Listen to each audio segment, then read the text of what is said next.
Assalamualaikum warahmatullahi wabarakatuh. Bismillahirrahmanirrahim. Alhamdulillahi rabbil alamin wa bihi nasta'in ala umuri dunya wa din, wa salatu wassalamu ala asyrafil anbiya'il mursalin wa ala alihi wa sahbihi wa man sara ala nahjihi wa ihsanin ila yaumidin wa ba'd. Hadirin yang Allah muliakan, alhamdulillah kita panjatkan puji dan syukur kita kepada Allah Subhanahu wa taala atas segala nikmat dan karunia Allah berikan kepada kita, sebagaimana salawat dan salam semoga senantiasa tercurahkan kepada Rasul kita Muhammadin alaihi salatu wassalam beserta para keluarga, para sahabat dan orang-orang yang istiqomah berjalan di bawah naungan sunnah beliau sampai hari kiamat kelak. Allahumma inna nas'aluka ilman nafi'an wa na'udzubika min ilmin la yanfa'. Semoga Allah senantiasa memberikan kita ilmu yang bermanfaat dan melindungi kita dari ilmu yang tidak bermanfaat. Dan hadirin Allah muliakan, jangan lupa selalu bersyukur dan menjadi hamba yang bersyukur atas segala nikmat yang Allah berikan kepada kita, karena syukur adalah magnet dari nikmat. Hadirin, kalau mau dapat banyak nikmat ya perbanyak syukur. Kalau itu nggak menyelesaikan masalah, marah-marah nggak menyelesaikan masalah, dan membuat sesuatu yang nggak diajarkan atau nggak diarahkan oleh Allah dan Rasulnya pun juga nggak menyelesaikan masalah. Yang bisa menyelesaikan masalah dan mengurai diantaranya adalah bersyukur, karena Allah berfirman, la in syakartum la azidannakum wa la in kafartum inna adzabi lasyadid. Apabila kalian bersyukur, aku akan tambah nikmat tersebut, tapi kalau kalian kufur nikmat, azabku sangat pedih. Azabku sangat pedih. Oleh karena itu, marilah kita mensyukuri apa yang sudah Allah berikan kepada kita. Apa yang sudah Allah berikan kepada kita. Apalagi yang Allah kasih itu bukan hanya materi tapi iman. Yang Allah kasih itu ilmu nafi, ilmu yang bermanfaat. Jadi coba syukuri dulu sebelum kita mikir hal-hal yang lain, pengen inilah, pengen itulah, karena yang ada aja belum disyukuri seringkali. Dan begitu yang ada belum disyukuri, maka jangan salahkan siapapun kalau timbul berbagai macam masalah besar. Karena Allah yang berfirman, la in syakartum la azidannakum wa la in kafartum inna adzabi lasyadid. Jika kalian kufur nikmat, maka azabku sangat pedih. Ini yang harus terus kita ingatkan, hadirin. Maka syukurilah. Dapat ilmu itu disyukuri. Gimana caranya mensyukuri ilmu? Yang pertama, tanamkan dalam diri kita bahwa kita nih beruntung dan dikasih kebaikan sama Allah. Jadi al-i'tiraf bil qalbi itu penting, mensyukuri dengan hati dan mengakui betapa baiknya Allah tabaraka wa ta'ala kepada kita. Di saat banyak orang hanya dikasih dunia, kita dikasih ilmu.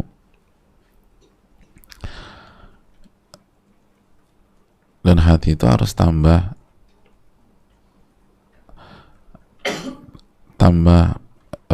cinta kepada Rabbul Alamin. Kita dikasih sesuatu sama orang, kan kita tambah respect ya, tambah kagum sama orang tersebut, tambah sayang. Ya udah, ini Allah kasih berbagai macam, kenapa enggak tambah sayang sama Allah? Jadi hati ini harus dilibatkan, dan itu yang paling penting. Lalu yang kedua, ucapkan alhamdulilladzi bi ni'mati tatimmus shalihat. Alhamdulillahilladzi bi ni'mati tatimmus shalihat. Puji Allah tabaraka wa taala. Puji. Makasih ya Allah udah kasih ilmu, gitu loh. Lalu yang ketiga, tuh ilmu diamalin, hadirin. Jangan cuma dikoleksi, tapi diamalkan. Diamalkan. Maka dengan demikian kita mensyukuri ilmu kita. Jadi pentingnya diamalkan, diamalkan, diamalkan. Hadirin Allah muliakan, maka selalu tanamkan hal ini pada diri kita, dan kita kembali bersama Imam Nawawi, dan jangan lupa juga bersyukur kepada orang yang kasih kita ilmu. La yashkurullah man la yashkurun nas. Nggak bersyukur kepada Allah orang yang nggak bersyukur sama manusia. Kita bersyukur sama ulama-ulama kita, guru-guru kita yang kasih kita ilmu. Makanya tadi kalau kita mau nanya, jangan lupa doain Imam Nawawi misalnya. Atau nggak, aku tuh nggak ada rencana nanya, ya udah doain lah dalam sujud kita misalnya. Doakan ulama-ulama kita. Khususnya kita belajar langsung dari mereka, mempelajari kitab-kitab mereka, itu hal yang penting. Nanti lihat ya keberkahan yang Allah kasih ke dalam kehidupan kita. Jadi jangan lupa bersyukur sama yang kasih kita kebaikan. Kalau kita nggak mensyukuri mereka, ya azab Allah sangat pedih gitu. Karena kita belum dianggap bersyukur kepada Allah sampai kita bersyukur kepada yang berbuat baik sama kita. Maka semoga Allah merahmati seluruh ulama-ulama kita, guru-guru kita, amin ya rabbal alamin. Kembali bersama Imam Nawawi dan masuk ke bab baru yang kita mulai kemarin, yaitu bab tentang haramnya menzolimi, haramnya berbuat zolim dan mengembalikan hak yang terzolimi. Dan kemarin kita itu sedang membahas tentang definisi kezoliman. Kita sering ngomong, lo zolim sama gua, kamu tuh zolim sama aku. Tapi seringkali kita nggak ngerti apa sih zolim itu. Nah, zolim itu dijelaskan oleh para ulama, aslu zulmi wad'u syai' fi ghairi mahallihi atau fi ghairi mawdi'ihi, meletakkan sesuatu di bukan pada tempatnya. Jadi di tempat yang bukan tempatnya, itu zalim, itu zulm. Jadi setiap hal yang diletakkan bukan pada tempatnya, maka itu kezaliman. Itu kezaliman. Dan secara istilah sangat mirip, artinya secara istilah syar'i itu lahir dari istilah bahasa. Makanya para ulama mengatakan bahwa kezaliman secara syar'i itu adalah meletakkan sesuatu bukan pada tempatnya, bisa dari sisi takaran, dikurangkan atau dilebihkan, bisa dari sisi waktu dan tempat. Itu sudah kita bahas. Sebagian ulama yang lain menjelaskan secara istilah itu ta'addi 'anil haqqi ilal batil, keluar dari kebenaran ke arah kebatilan, itu juga zalim. Jadi offside gitu bahasa kita, offside. Jadi keluar dari batas kebenaran ke kebatilan, itu juga zalim. Sebagian ulama juga ada yang menjelaskan zalim itu tasarruf fi haqqil ghair bi ghairi haqqin,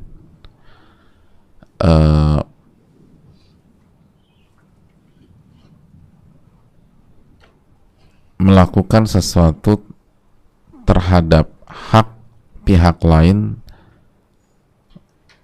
tanpa prosedur yang benar gitu. Itu zalim juga. Jadi melakukan sesuatu terhadap hak hak pihak lain tanpa prosedur yang benar. Misalnya ngambil handphone orang, kan zalim tuh. Itu kan punya orang. Gitu loh. Nyolong itu kan zalim. Minjem nggak dibalikin, itu kan zalim. karena itu hak orang, hak pihak lain, gitu, tanpa prosedur yang benar.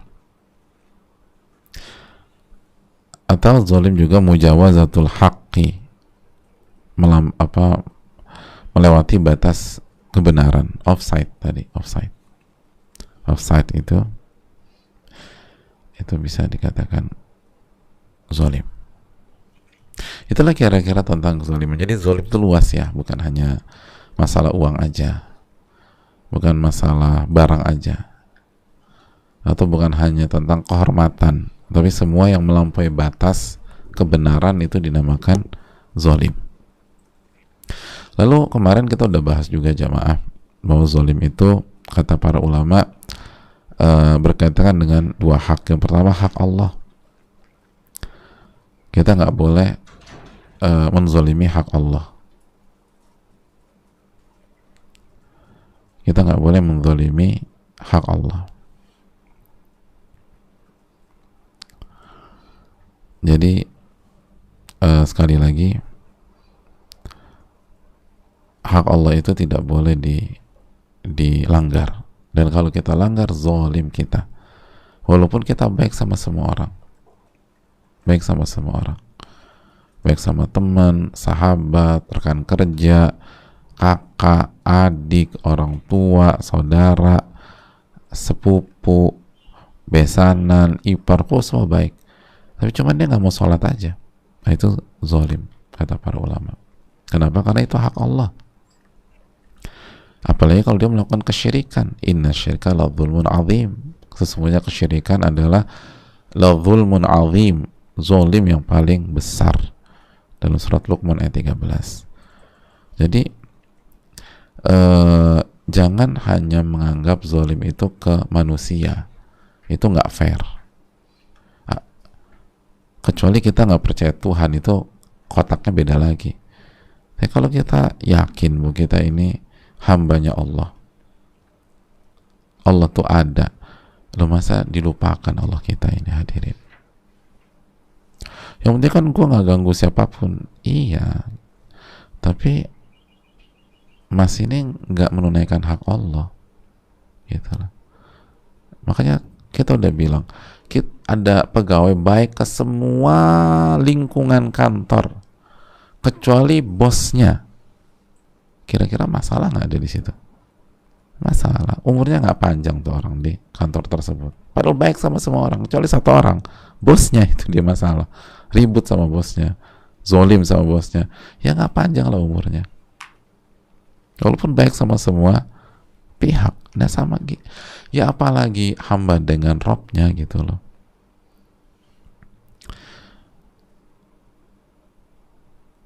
Kan demikian, hadirin. Sepakat agama itu kebaikan, tapi kok kita nggak melibatkan Rob kita ketika kita bicara kebaikan? Kira-kira itu pantas apa enggak? Itu fair apa enggak? Itu kan nggak fair, hadirin. Gitu loh. Kadang-kadang orang tuh sama orang yang nggak dikenal baik banget gitu, baik banget. Coba pastiin sama abang ketoprak itu tadi kita bayarnya untuk 7 porsi atau 8 porsi.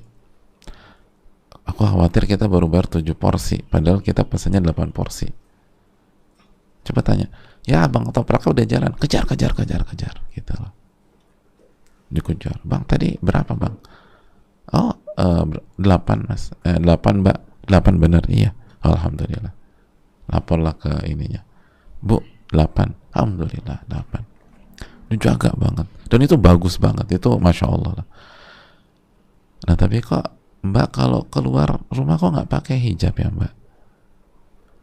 Jaga hak tukang ketoprak tuh bagus banget loh mbak, tapi kan jaga hak Allah harus lebih dinomor satukan, dan Allah yang perintahkan itu. Allah yang perintahkan hal tersebut. Begitu juga dengan Rasulullah SAW. Jadi kita apresiasi semua kebaikan, tetapi yang masih kurang itu kita support gitu loh hadirin. Jadi nggak usah, jangan nyinyir juga, nyinyir itu nggak bagus. Tapi kita yang udah bagus sudah dipertahankan, yang udah bagus dipertahankan, tinggal dilengkapi lah gitu loh. Lalu yang kedua baru hak manusia, kita udah jelaskan hak manusia. Hak manusia, dan itu jelas lah gitu. Jangan sakiti perasaan orang, jangan gibahin orang, jangan fitnah orang, jangan ambil uang orang tanpa hak, jangan ngebully orang, jangan nyinyir, dan seterusnya. Rasanya kita udah cukup fasih ya untuk bab yang satu ini. Nah, hadirin Allah muliakan,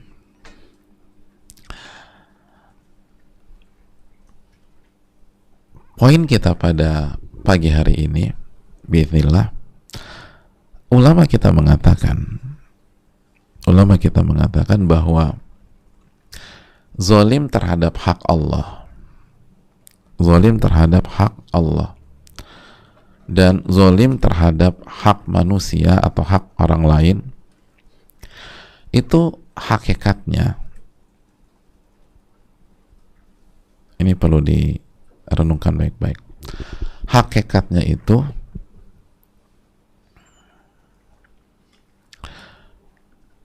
kita zalim sama diri sendiri. Nah, itu penting, catat nih baik-baik. Pada saat kita nggak memenuhi hak Allah, zalim terhadap hak Allah dan zalim terhadap manusia. Zalim terhadap manusia itu sejatinya, hadirin Allah muliakan, kita ini zalim terhadap diri sendiri.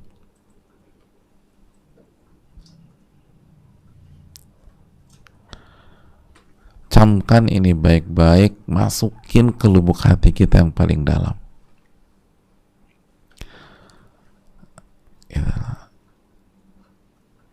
Jadi fil haqiqah zulmun li nafsi, kata para ulama.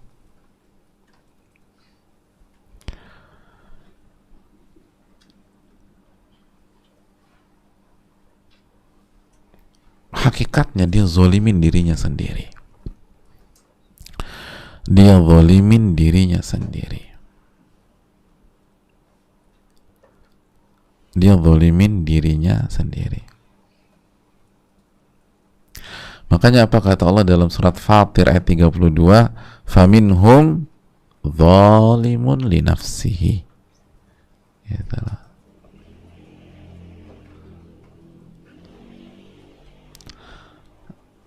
Jadi Allah berfirman faminhum zalimun li nafsihi. Hadirin Allah muliakan, ayat ini menjelaskan beberapa tipe manusia. Beberapa tipe manusia. Allah berfirman dari awal ayat, "Tsumma awrathnal kitaba alladzina astafaina min ibadina." Kemudian kitab itu kami wariskan kepada orang-orang yang kami pilih di antara hamba-hamba kami.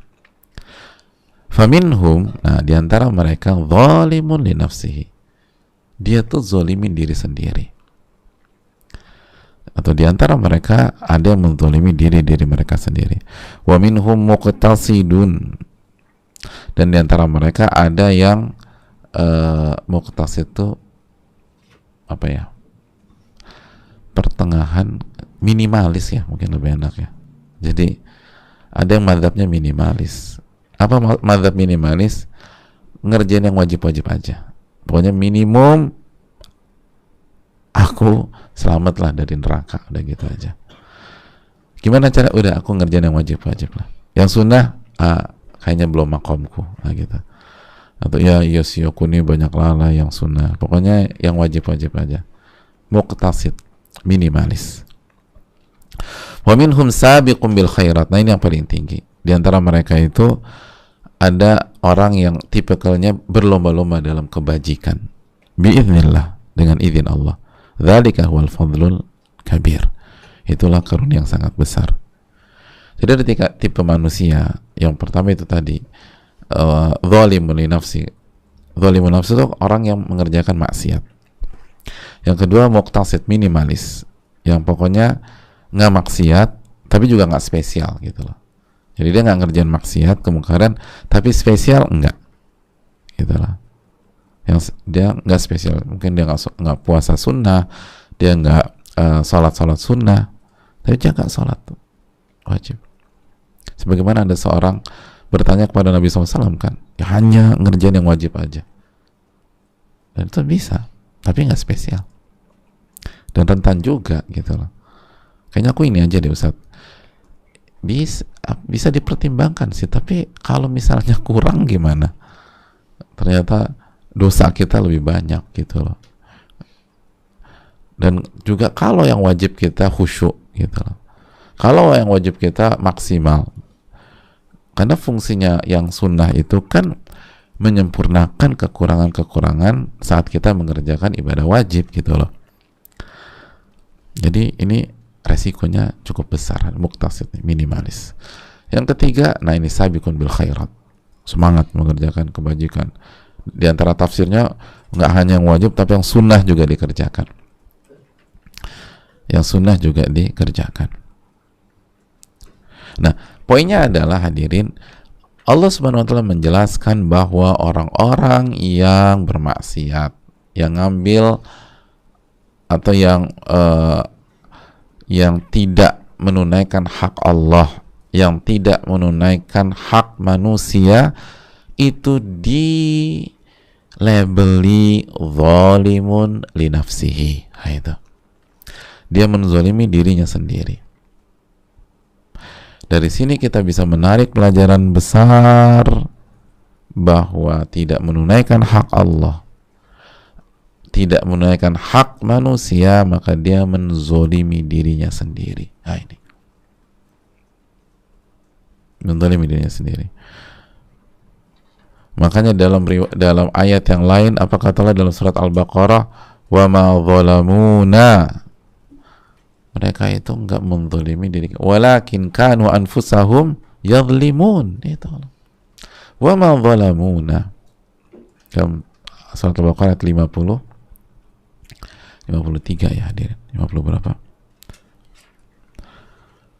Wa ma zalamuna, mereka tidak, 57, mohon maaf, ayat ke-57.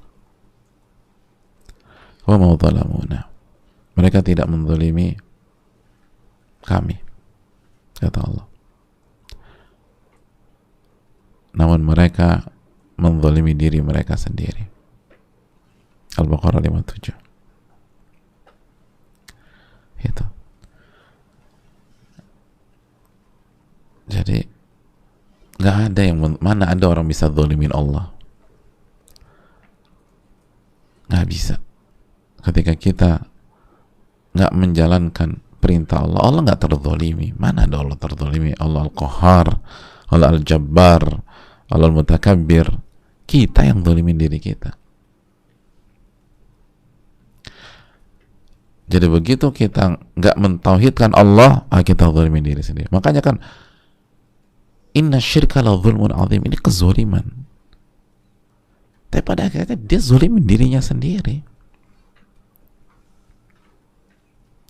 Dia zalimin dirinya sendiri. Wa ma zalamuna walakin kanu anfusahum yadhlimun. Mereka nggak menzalimi kami, kata. Yang mereka zalimi adalah diri mereka sendiri.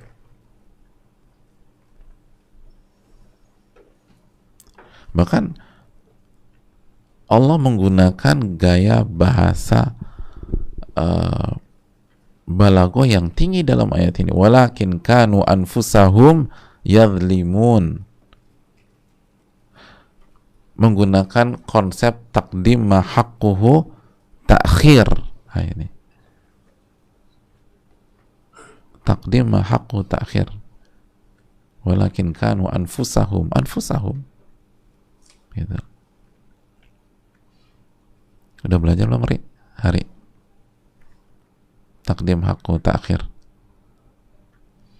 dalam balaghah fungsinya apa? Wah, Masya Allah, itu yufidul hasar wal qasar. Jazakallah khairan. Fungsinya untuk pembatasan, pengkhususan. Jadi Allah ingin kasih pesan, mari kita lihat lagi ayatnya. Wa ma zalamuna walakin kanu anfusahum yadhlimun. Mereka tuh sekali-kali nggak pernah menzalimi kami. Satu-satunya pihak, itu bahasanya. Satu-satunya pihak yang mereka zalimi dengan perbuatan-perbuatan mereka tersebut adalah diri mereka sendiri. Itu. Satu-satunya pihak yang mereka zalimi karena perbuatan mereka itu diri mereka sendiri. Diri mereka sendiri, nggak ada, bukan orang lain. Ketika kita maksiat, yang kita zalimi diri kita sendiri. Jadi jangan arogan dulu, hadirin. Jangan arogan dulu.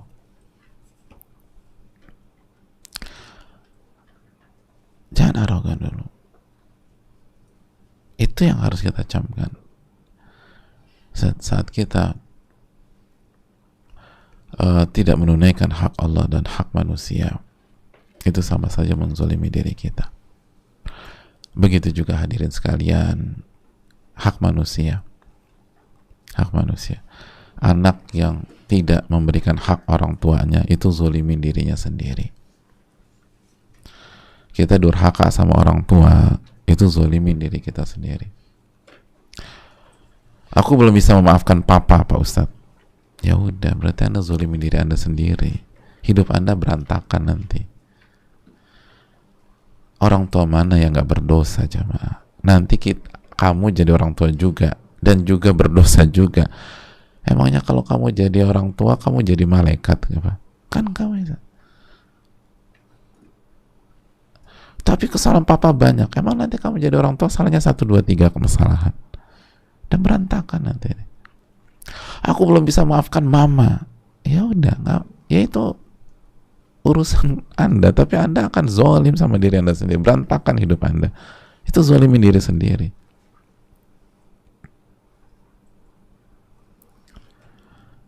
Ya, kalau kita nggak, kalau durhaka sama orang tua, dalihnya belum bisa inilah, belum bisa itulah, itu nyakitin diri sendiri. Itu penting. Orang tua yang nggak menunaikan hak anak, zolimin anak, itu sejatinya zolimin dirinya sendiri. Makanya coba lihat orang tua yang nggak didik anaknya ketika kecil dengan pendidikan yang benar, yang sesuai dengan sunnah Nabi SAW. Pas anaknya remaja, jungkir balik sendiri orang tuanya. Nanti nangis lah, anaknya ngebentak dia lah, terus anaknya kabur lah, dapat kabar anaknya di polsek lah, dan seterusnya. Ketangkap, akhirnya zalimin diri sendiri. Itu baru di dunia, belum nanti di akhirat. Kita nggak didik anak kita, yang berantakan kita. Terus nanti dia nikah atau dinikahi karena kita nggak pernah didik dia nggak ngerti gimana jadi suami, gimana jadi istri. Akhirnya rumah tangga ribut. Rumah tangga yang ribut ya kita lagi orang tua. Kita lagi. Akhirnya cerai tuh rumah tangganya. Yang ngurus anak-anaknya ya kita lagi orang tuanya. Yang nanggung malu ya kita lagi sebagai orang tua. Tapi emang nggak terlihat sekarang mungkin. Sekarang kan masih kecil-kecil nih anak-anak. Mau diomelin kayak, mau dipukul kayak, mau nggak dikasih kasih sayang kayak, mau dicuekin kayak, mau ditinggal-tinggal. Ya belum ada buahnya. Belum ada buah keburukan. Nanti belasan tahun kemudian, 20-an tahun kemudian baru kena. Itu, hadirin, hati-hati ngezolimin orang. Suami yang ngezolimin istrinya, itu sebenarnya ngezolimin diri suami sendiri. Diri suami. Ada nih. Mungkin pembalasannya bukan dari sisi istri mungkin ya lebih lemah, nggak bisa ngapa-ngapain. Tapi emang hidup kita isinya cuma kita dan istri kita doang. Nggak ada orang di luar. Nggak ada hamba-hamba Allah yang lain yang bisa Allah tugaskan untuk menegur kita, ngegencet kita, gitu. Oke, istri kita nggak bisa apa-apa, ditampar, dipukul, disakiti, nggak bisa, paling nangis aja istri kita nih. Tapi ingat, kehidupan bukan cuma kita berdua. Ada banyak pihak yang bisa Allah gunakan untuk membalas kita, dan makanya nggak berhasil nih. Itu zalim diri sendiri. Belum lagi di akhirat, zalimin istri, oh babak belur kita hadir. Jadi jangan berpikir, kan tentang suami, ar-rijalu qawwamuna 'alan nisa. Istri paling cuma nangis. Bini gue Pak Ustadz, tenang aja Pak Ustadz, nggak bisa ngapa-ngapain. Udah gue blok nih. Semua ya bisa. Tapi emang Allah nggak lihat apa? Allah nggak lihat. Emangnya Allah nggak tahu? Emangnya Allah nggak bisa balas? Gitu. Atau sebaliknya, ketika istri tidak menunaikan hak suami, ngezalimin suami, itu sebenarnya ngezalimin diri istri sendiri. Ngezalimin diri istri sendiri. Di kehidupan nggak bahagia istri kayak gitu, nggak bahagia, berantakan istri kayak begitu. Di akhirat bisa masuk neraka tuh istri. Kan suaminya, fa innahu jannatuki aw naruk unzuri aina anti minhu, lihat bagaimana suamimu menilaimu, karena sesungguhnya suamimu itu surgamu atau nerakamu. Jadi hadirin Allah muliakan, ini tuh hal yang perlu kita camkan. Makanya kan dalam surat Al-Qasas ayat 16, zalamtu nafsi, Allah berfirman, aku menzalimi diriku sendiri. Itu kan doanya. Qala rabbi inni zalamtu nafsi. Ya Rabbku, sungguh aku menzalimi diriku sendiri. Faghfirli, maka ampunilah kesalahanku. Faghfara lahu, maka Allah ampuni beliau. Jadi hadirin Allah muliakan, ini qala rabbi inni zalamtu nafsi. Ya Allah, aku ini zalimin diri sendiri. Zalimin diri sendiri. Makanya para ulama kita mengatakan apa? Kata para ulama kita, ya ayyuhadh zalimu fi fi'lihi fadh-dhulmu mardudun ala man zalam. Itu kata dalam sebuah bait, ya ayyuhadh zalimu fi fi'lihi fadh-dhulmu mardudun ala man zalam. Wahai orang yang menzolimi, atau wahai orang yang zalim dalam perbuatan-perbuatannya, ketahuilah kezaliman itu akan kembali ke orang yang zalim. Ya ayyuhadh zalimu fi fi'li, wahai orang yang zalim dalam perbuatan-perbuatannya, fadh-dhulmu mardudun ala man zalam. Kezaliman itu akan kembali ke orang yang zalim. Gitu.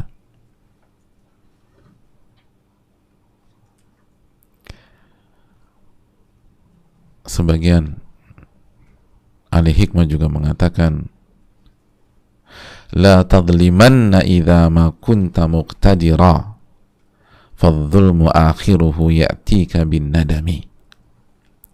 La tadlimanna idza ma kunta muqtadira fadh-dhulmu akhiruhu ya'tika bin nadami. Jangan sekali-kali Anda menzolimi siapapun, walaupun Anda punya power, punya kekuatan untuk melakukan hal itu. Jangan pernah. La tadlimanna idza ma kunta muqtadira. Ma di sini bukan manafiyah ya. La tadlimanna idza ma kunta muqtadira fadh-dhulmu akhiruhu ya'tika bin nadami. Karena kezaliman pada akhirnya akan kembali ke diri Anda dan Anda akan nyesal nanti. Jadi akan menjadi bumerang bagi Anda dan Anda akan menyesal. Jangan pernah zalim, walaupun kita mampu, walaupun kita punya power, bisa kita bisa jahatin orang, zolimin orang, bisa. Kita bisa bully orang, dan orang itu nggak tahu, mungkin kita pakai ghost account atau kita pakai ini, kita serang dia. Orang itu nggak tahu, Anda punya kemampuan. Tapi ingatlah, Allah Maha melihat, Allah Maha mengetahui. Pola kehidupan yang Allah patenkan, sunnatullah, itu zolim balik ke diri yang zolim gitu aja. Itu udah pattern kehidupan, itu udah pola kehidupan. Itu aturan baku dalam kehidupan. Kezoliman akan balik ke diri kita. Jadi walaupun kita bisa lakukan itu, jangan pernah lakukan. Kan Anda nyerang diri Anda sendiri, itu maksudnya. Nyerang diri Anda sendiri. Orang yang zalim tuh berantakan di dunia dan di akhirat. Kena di dunia dan di akhirat. Jangan pernah zalimin orang.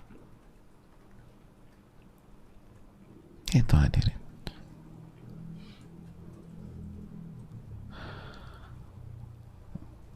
Karena bumerang itu zalimin diri sendiri.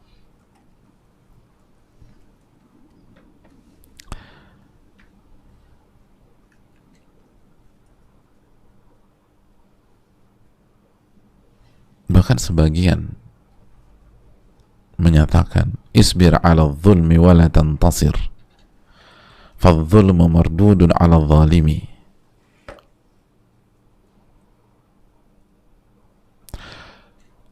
Wakil ilallahi dhuluman fama rabbi 'anil zalimi bin naimi.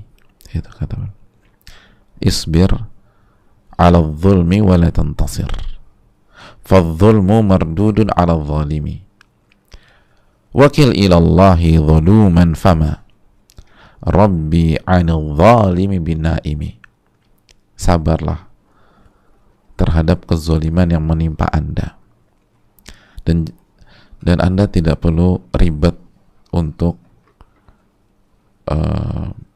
membela, nggak perlu ini segala macam.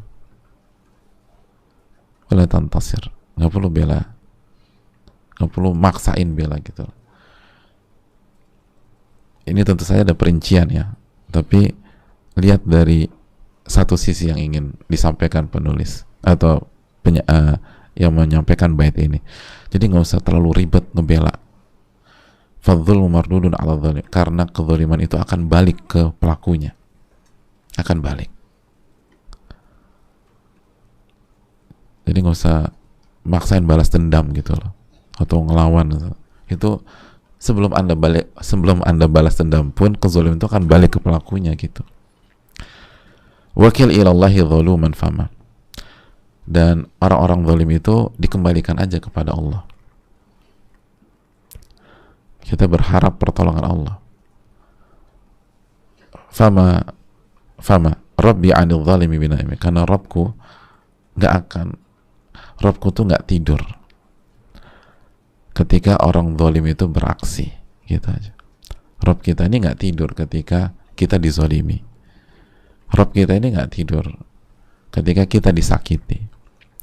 Rabb kita ini nggak tidur ketika kita dijegal. Rabb kita ini nggak tidur ketika hak kita diambil. Rabb kita nggak tidur. Allah akan balas itu. Ini hal yang perlu kita tanamkan. Jadi artinya contoh misalnya, seorang istri nggak perlu terlalu sakit hati sama suaminya. Penerapan ini ya, seorang istri itu nggak perlu terlalu sakit hati dengan suaminya ketika suaminya zalim atau suaminya pokoknya selingkuh dan seterusnya, dosa, yang jelas dosa. Tapi nggak usah sampai dendam segala macam, karena dibalas sama Allah, dibalas. Walaupun ketika dia selingkuh nggak ada orang yang tahu, bahkan mungkin istrinya nggak pernah tahu, anak-anaknya nggak pernah tahu, bahkan teman-temannya nggak pernah tahu. Tapi Allah tahu kan, Allah tahu. Alam ya'lam bi anna Allah yara. Tidakkah dia mengetahui Allah maha melihatnya, Allah mengetahuinya. Atau suami yang punya istri zalim, ada istri itu tadi nggak menunaikan hak suami, atau bahkan naudzubillah istri selingkuh dan seterusnya, jangan terlalu dendam dengan istri, dibalas sama Allah. Istri kayak gitu hancur di dunia dan di akhirat, di dunia dan di akhirat. Jadi sama, suami kayak gitu kalau dia nggak tobat hancur di dunia akhirat. Istri juga sama. Demikian. Kita jadi orang tua ketika ngeliat anak-anak kita kok begini banget, jangan ini. Anak itu berantakan kalau nggak berbakti sama orang tua. Atau anak dendam sama orang tuanya, jangan. Orang tua kalau nggak, itu hidupnya berantakan. Kecuali tobat. Sekarang semua kecuali tobat. Zalim itu kan balik ke orangnya. Atau misalnya kita guru, murid kita nggak berbakti sama kita, nggak tahu terima kasih, nggak usah sakit hati. Kita sebagai guru nggak usah sakit hati. Murid kayak gitu nggak berkah hidupnya, berantakan hidupnya. Jadi nggak perlu itu.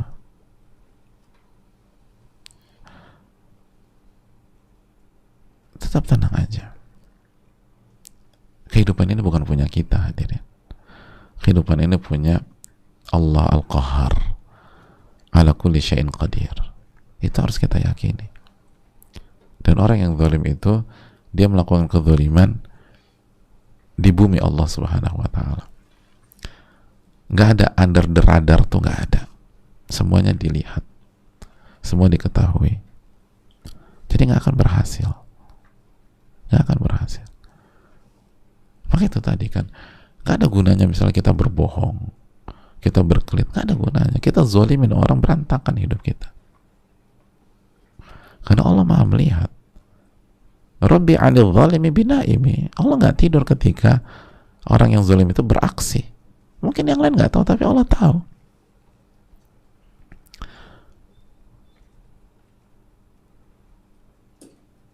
Jadi di waktu yang sama, hati-hati jika kita zalimin orang. Di sisi yang lain, kalau kita terzolimi, jangan hancur hidup kita. Jalan terus aja. Dia akan merasakan lebih sakit dari kita kalau dia zolimi kita. Ya ginilah, pembalasan kita dibanding pembalasan Allah, mana yang lebih parah? Gitu aja udah. Kita mau balas gimana sih? Jadi kalau ada orang benar-benar sakit hati, dan itu hak dia sakit hati ketika dizolimi, sakit hati, ya udah simpel aja. Kalau ketika Anda sakit hati, Anda pengen apa sih? Ya pokoknya dia harus sakit juga. Oke, mana yang lebih menyakitkan, pembalasan Anda atau pembalasan Allah? Ya Allah, ya udah, kill ilallah, udah serahkan aja sama Allah. Serahkan sama Allah. Serahkan sama Allah. Allah ta'ala alam bisawab. Jadi menzolimi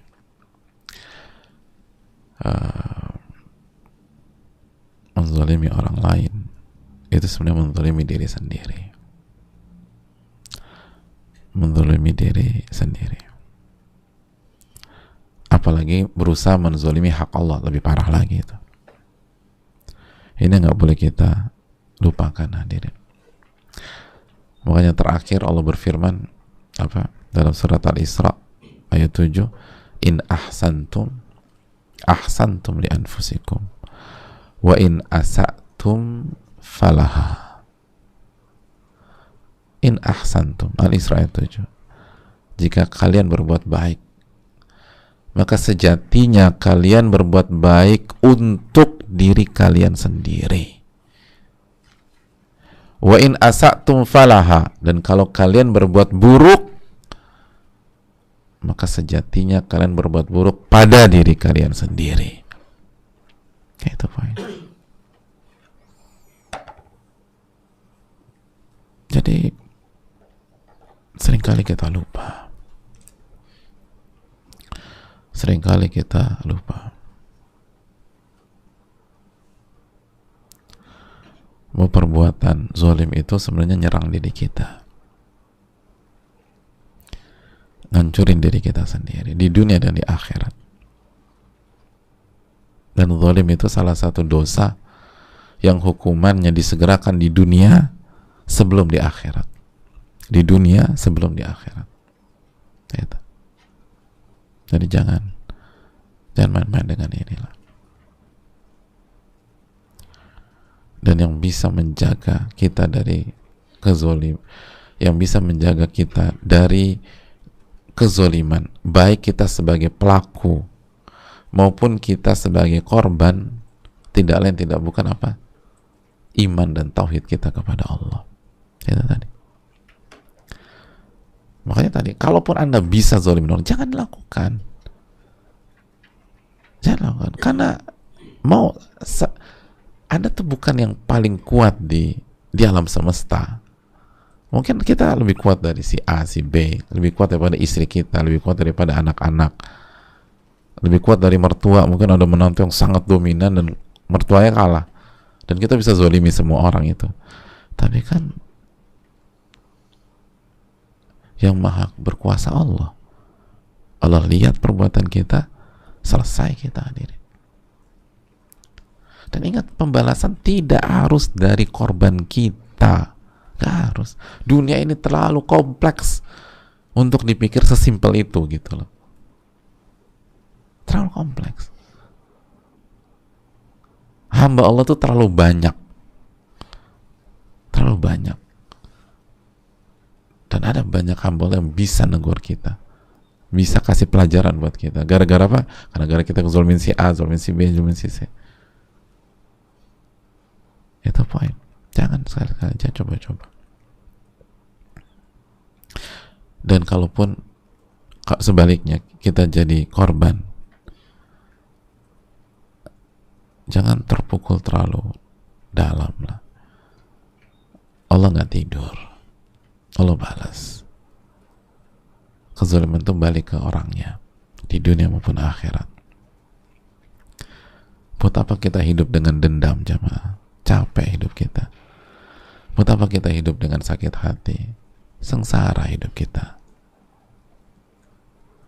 Buat apa kita hidup dengan luka? Perih hidup kita, jamaah. Hiduplah dengan iman. Walaupun sulit. Kita ini sama-sama lemah. Apalagi yang bicara detik ini. Susah emang. Bukannya gampang. Ngomong gampang, setuju, ngomong gampang. Tapi kan kita punya Allah yang bisa nolong kita, jamaah. Yang bisa memudahkan sebuah hal yang sulit. Allahumma la sahla illa ma ja'altahu sahla wa anta taj'alul hazna idza syi'ta sahla. Ya Allah, tidak ada kemudahan kecuali yang Kau buat mudah, dan segala kesulitan kalau Kau buat mudah itu jadi mudah. Jangan hidup dengan luka, karena luka itu perih. Hiduplah dengan iman, karena iman itu manis, kata Rasulullah Sallallahu Alaihi Wasallam. Ini yang bisa disampaikan. Semoga bermanfaat, dan semoga Allah memberikan taufik kepada kita, dan semoga Allah Subhanahu wa Ta'ala memberikan kita ilmu yang bermanfaat dan melindungi kita dari ilmu yang tidak bermanfaat, dan semoga Allah memberikan taufik sehingga kita sadar bahwa kezaliman itu akan merusak diri kita sendiri dan berubah. Masih ada waktu, hadirin, masih ada waktu. Jangan percaya sama syaitan yang senantiasa berusaha membuat kita putus asa. Jangan percaya sama syaitan yang senantiasa membuat kita pupus harapan.